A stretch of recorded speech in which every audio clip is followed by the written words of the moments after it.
Bismillahirrahmanirrahim. Assalamualaikum warahmatullahi wabarakatuh. Perkenalkan, nama saya Mega Selvia dari kelas akuntansi 19E dengan NIM 1057311177719. Video ini dibuat untuk memenuhi salah satu tugas mata kuliah akuntansi keuangan lanjutan dengan dosen pembimbing Ibu Nurul Fuada SST MSI. Pada video kali ini, saya akan membahas satu contoh soal dari konsolidasi pada anak perusahaan yang dimiliki kurang dari kepemilikan penuh. Di sini, kita bisa melihat satu contoh soal yang terjadi pada perusahaan PT Chandra yang membeli saham 80% PT Vira seharga 85 juta rupiah dengan nilai wajar dari kepentingan non-pengendali sebesar 15 juta rupiah. Bisa kita lihat total aset dan total liabilitas dan ekuitas yang terjadi pada perusahaan PT Chandra dan PT Vira. Selanjutnya, pada tanggal kombinasi bisnis nilai wajar persediaan sebesar 35 juta rupiah, tanah sebesar 46 juta rupiah, bangunan sebesar 50 juta rupiah. Dalam soal ini, kita diminta untuk membuat jurnal eliminasi yang diperlukan dan membuat kertas kerja laporan posisi keuangan konsolidasian yang terjadi pada kedua perusahaan tersebut.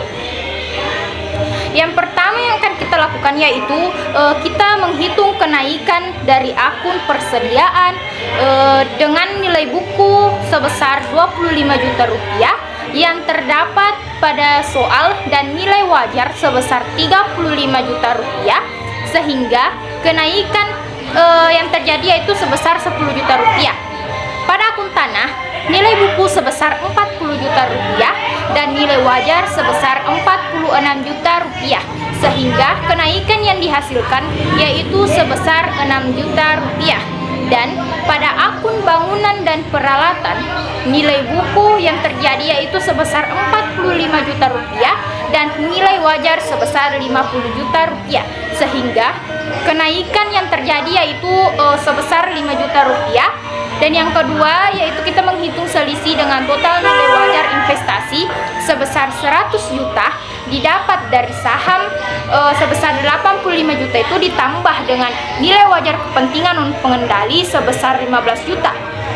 Dan hasilnya itu kita kurangi dengan nilai buku saham biasa sebesar 45 juta rupiah dan saldo laba sebesar 27 juta rupiah yang mendapatkan hasil penjumlahan sebesar 72 juta rupiah. Sehingga jika dikurangi 100 juta kurang 72 juta, maka hasil selisih yang didapatkan untuk perusahaan PT Vira sebesar 28 juta rupiah.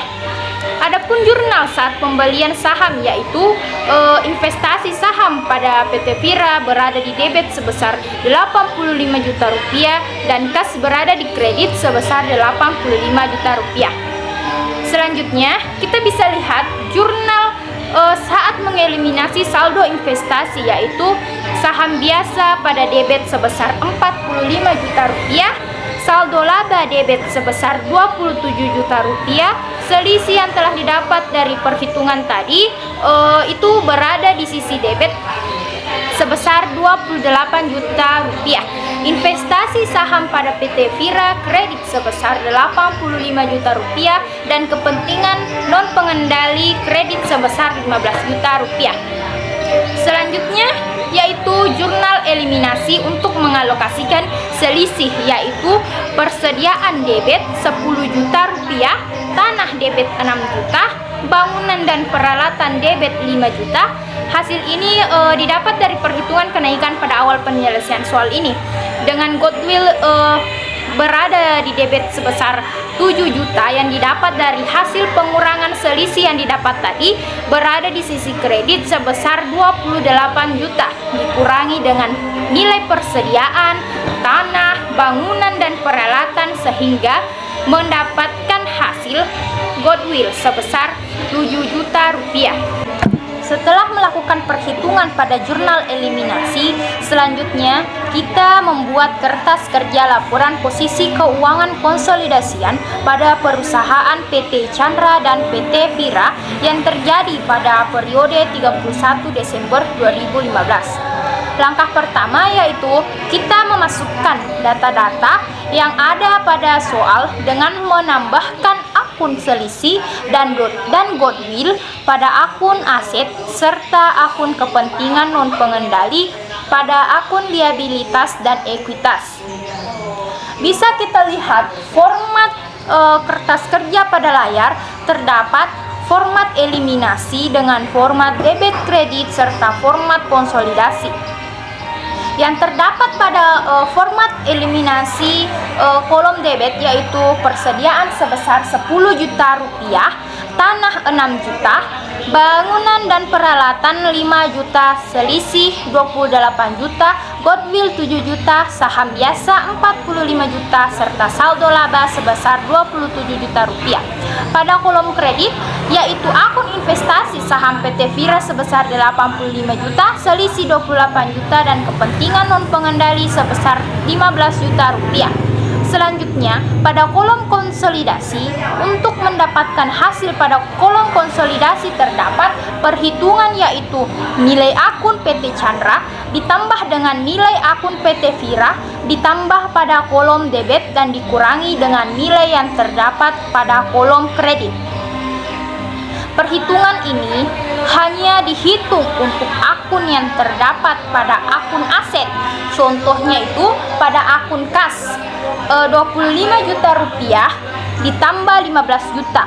Karena pada akun kas kolom debit dan kredit tidak terdapat nilai, maka hasil yang didapatkan yaitu sebesar 40 juta rupiah, dan begitu pun seterusnya sampai akun yang terdapat pada kolom aset ini habis. Sedangkan pada akun liabilitas dan ekuitas, perhitungan yang terjadi yaitu nilai akun pada PT Chandra ditambah dengan nilai akun pada PT Vira dikurangi pada kolom debit dan ditambah kolom kredit. Sebagai contohnya, pada akun utang usaha 50 juta ditambah dengan 25 juta. Karena pada akun utang utang usaha ini tidak terdapat nilai pada kolom debit dan kredit, maka hasilnya adalah 75 juta. Beda halnya dengan akun saham biasa dan saldo yang laba yang terdapat nilai pada kolom debit, sehingga perhitungannya yaitu pada saham biasa 115 juta ditambah 45 juta dikurang 45 juta mendapatkan hasil 115 juta rupiah. Begitupun seterusnya sampai akun pada liabilitas dan ekuitas habis.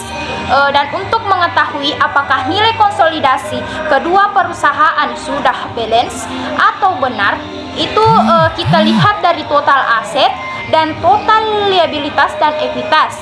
Pada contoh soal ini kita bisa melihat bahwa total aset konsolidasi itu sebesar 432 juta rupiah, dan total liabilitas dan ekuitas konsolidasi itu juga sebesar 432 juta rupiah. Sehingga kertas kerja laporan posisi keuangan konsolidasi yang terjadi pada kedua perusahaan ini sudah benar dan balance atau seimbang. Itulah tadi salah satu contoh soal konsolidasi pada anak perusahaan yang dimiliki kurang dari kepemilikan penuh. Semoga adanya video ini dapat bermanfaat bagi kita semua untuk mengetahui cara perhitungan yang terjadi pada soal ini, contoh soal ini. Sekian dan terima kasih atas kesempatan yang telah diberikan untuk materi ini. Assalamualaikum warahmatullahi wabarakatuh.